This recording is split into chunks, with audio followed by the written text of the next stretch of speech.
Welcome into the Dallas Cowboys Report. It is time for a live mailbag on today's show. And as a reminder, the only way to get on the mailbag is to be subscribed. Hit that big red button, youtube.com/Cowboys TV if you're watching on Facebook. That way you don't miss any of our videos here.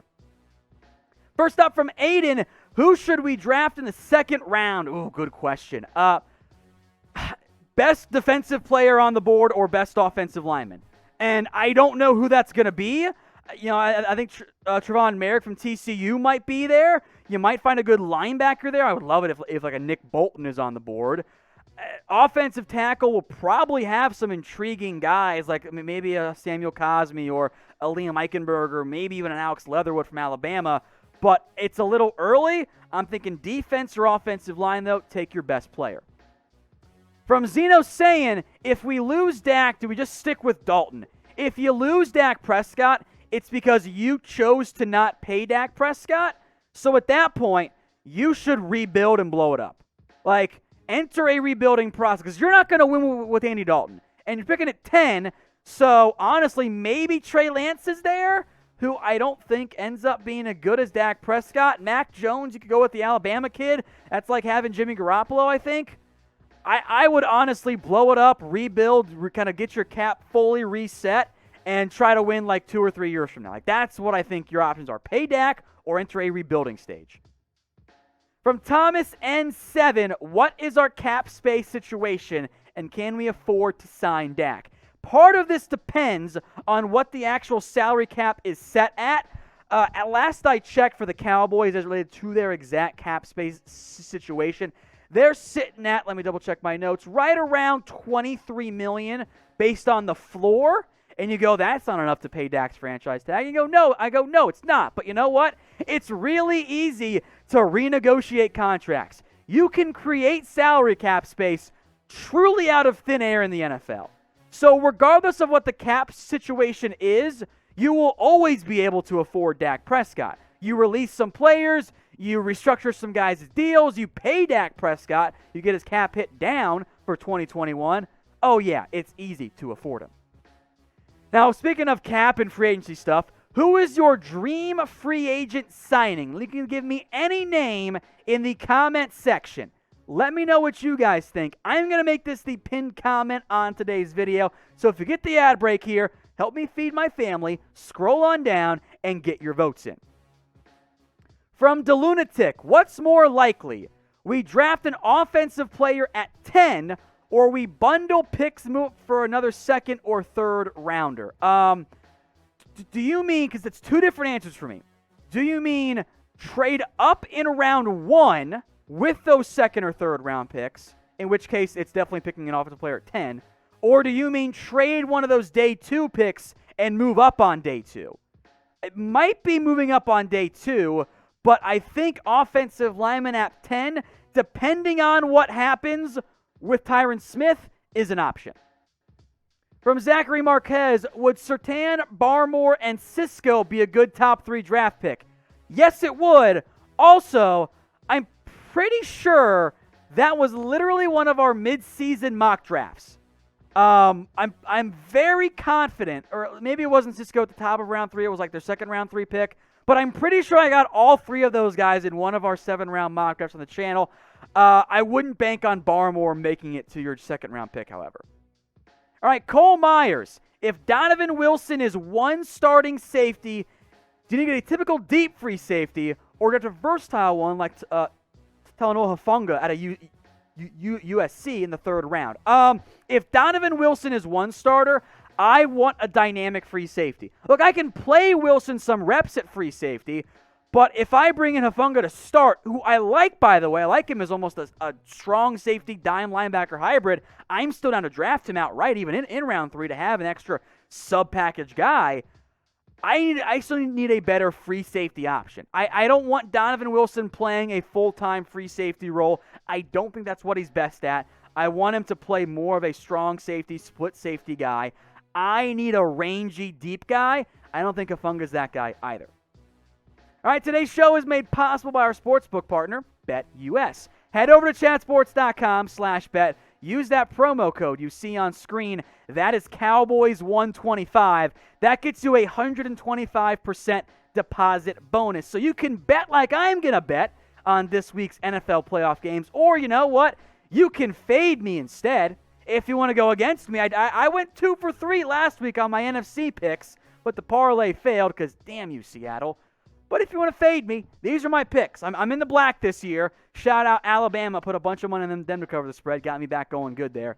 You can bet on all kinds of stuff. The NFL, college football once that resumes. NBA, of course, as well. Even some fun, random, sometimes politically focused prop bets. Chatsports.com/bet. Use that promo code Cowboys125. That gets you a 125% deposit bonus. All right, more super chats. You guys are awesome today, man. All right, Pinky Green 88. Draft a corner, sign Malcom Butler, and focus on the D-line, then late rounds draft some offensive line. I don't mind that idea. I don't know how much Malcom Butler is going to cost. And if you're also drafting a corner in round 1, I guess put Butler in the slot. I don't mind. It all depends on the cost for Butler. Otherwise, I think it's a pretty good plan. All right, from my burner account, if there isn't a defensive player worth the 10th pick and trading down is not worth it, would you be opposed to taking an offensive player? First off, I have no other options there. Those are my options, right? Defense, trade down, or offense. No, I am open to taking an offensive player. You can trade down, though. But, God, if you ignore defense again in the draft, it's going to be a lot of Tony Romo versus the Denver Broncos games where you drop 50 and lose. I'm not interested in that too much. Kilgore, he just says Earl Thomas. Bottoms up, my friend. Again, I'll drink for any and all Earl Thomas super chats. Now, in terms of Earl Thomas, I'll actually answer this one here. No, I'm out.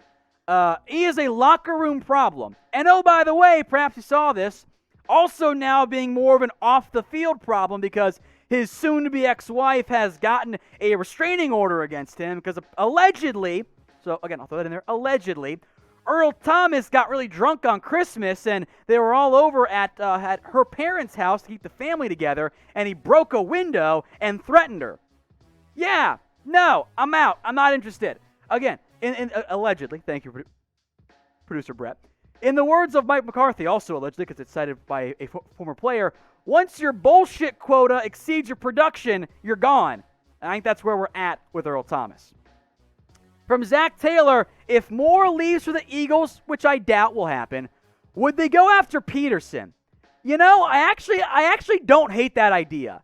I would like Doug Pederson as OC more than Mike McCarthy calling the plays.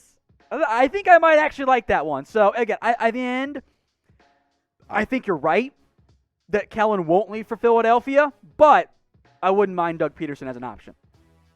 From Brandon Crosby, trade down possibilities. The possibilities are limitless in reality. You can trade down a lot of different ways. You can move down to 11, to 12, to 14, to 25, to all the way out of round 1 if you want. It depends on how far you're comfortable moving, what player or players or positions you're targeting to get some value, and how far you're prepared to move down. So, look, if there's a quarterback on the board, the possibilities go way up. If there's not, it gets a little bit trickier. From Duane Jackson, what surprise or off-the-radar first-round pick could the Cowboys make? I don't know, linebacker? Is that, does that count as one? A linebacker not named Micah Parsons? I'd be surprised by that. I think I got a pretty good feel on who they could end up taking. Safety in the top 50 picks is always a surprise because they've never done it before, despite my wishes. But I think in the top 10, because it's so early, we'll have a pretty good feel for it. All right, Michael Andrews. I do believe the linebackers will play a lot better with the signing or drafting a competent defensive tackle that can eat up blocks. Michael, you're completely right. If you upgrade the defensive tackle spot, overnight, your linebacker play will improve. They are directly connected. So I completely agree on that one there, Michael. That's a good take. From Eric Bauer, Trevor's friend. If Kellen takes the job at Philadelphia, what are your opinions on Brian Schottenheimer as OC? Not all that interested, if I'm being honest. I don't think he's that great. I know that it's often a Pete Carroll-like drive to run the football, but I don't think his offensive game planning was really all that good. I think you can find a better option if you're the Dallas Cowboys when it comes to a hypothetical replacement for Kellen Moore as OC. All right, Alex says our first from Aaron Donald. Brett, give me the lower third. Ladies and gentlemen, I regret to inform all of you that it has been 0 days since our last nonsense. Thank you for the money. There's zero chance in any outcome in the world right now in 2021 that the Rams would be like, sure, let's go ahead and move on from Aaron Donald for a barely top 10 pick. Like, that is not something that they're going to do. That is not something they will ever consider. Never going to happen. Thanks, Alex. All right, Armando. I don't want to take your beer money, Tom. Thanks, Armando. I'll drink to that. Brandon Snow says, trade back in round 1, take Barmore, get an extra day 2 pick to fix the many holes on defense. If that is the route you want to go, I'm on board. Let's ride. I'm fine with that. I want to know how you address corner 2, but I'm never going to be against the trade down in almost all cases. All right, from Cole Myers, if Wilson or Fields slides to 10, do you draft them, let Dak walk, and use that money saved over the next few years to rebuild the defense, or keep Dak, trade back, hope your other picks hit? So you will know what your decision is. Because if you reach the NFL draft and you haven't paid Dak Prescott yet, then yes, you take Zach Wilson or you take Justin Fields. In the end, I don't think either guy's there. But if you've already paid Dak Prescott, well, then again, your decision is made. You trade back and acquire extra draft capital and build your defense through the draft. Both are options, but you should know your decision well before you get to pick number 10 being on the clock, all right? From Bass Slayer number 1, who's the better prospect, Patrick Surtain or Caleb Farley? It depends on who you ask and what you really want here.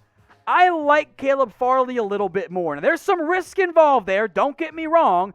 He didn't play this year. The opt-out is a valid concern, but I love the athletic upside. I think his ceiling is higher than Patrick Surtain, who I like as well as a prospect. A little bit better technique. Played this year and played very well for Alabama. I got some concerns about the top-end speed. So pick a cornerback for me. CF for Caleb Farley or type PS for Patrick Surtain. Get your votes in. Both are impressive. CF or PS. Medial 7, would you trade down past 15, and can Reggie Robinson become our new special teams ace? I'm open to moving down past 15. I kind of want to see who's on the board at 10. Like, if both corners are on the board still, I'm willing to gamble beyond 15. If they're both gone, yeah, let's go to 15 and call it. As for Reggie, I'd like that. I just don't know, and to be honest with you, what his impact's going to be in 2020. Now, with all this extra Super Chat money, I'm going to turn it into more money on BetUS. You can go to chatsports.com/bet. Use promo code Cowboys125. That gets me and gets you guys too a 125% deposit bonus when you use promo code Cowboys125. From Kilgore, not trying to call you out, but did you get a haircut? Yes. Yes, see, doesn't it look way shorter? Like, way shorter, because the last time I did that, it was to here. It was eye level. It's way shorter. I think it looks pretty good. Someone on one of our videos was like, Tom, great haircut. And I like that and upvoted it because I always respond well to positive praise. From Dallas Hawkeyes, thoughts on drafting Chauncey Golden from Iowa. Pretty sure that you actually auto-corrected Golston to Golden, because I assume that's who you're referring to, the edge rusher from Iowa. Probably a day 3 pick in the end. I'm much more intrigued by Davion Nixon, the defensive tackle, who I have not yet had a chance to really dive into, but I've heard good things from smart people who have checked him out. From DeLunatic, When will the NFL announce a cap space number for 2021? I don't know yet. Maybe before. I think they'll get it done before the new league year. Probably not until after the Super Bowl. So somewhere in that February-March timeline. I think they have to negotiate with the NFLPA. And with the season going on, there's a little bit more importance at the moment. All right, from Alan Williams II. Tom, who are the free agent defensive tackles that are out there that Dallas can sign or you want Dallas to sign? I'm going to try a big guy like a Mike Pinnell who was with the Chiefs last year. I would love to find a way to get one of the Giants guys, Dalvin Tomlinson or Leonard Williams. They're going to be expensive, so that might be a bit out of the price tag range there. Beyond those guys, another big name I'll mention who's probably going to be a bit pricey, Shelby Harris from the Denver Broncos, had a fantastic season. From Zach Taylor, how high would you draft Christian Barmore? Not number 10.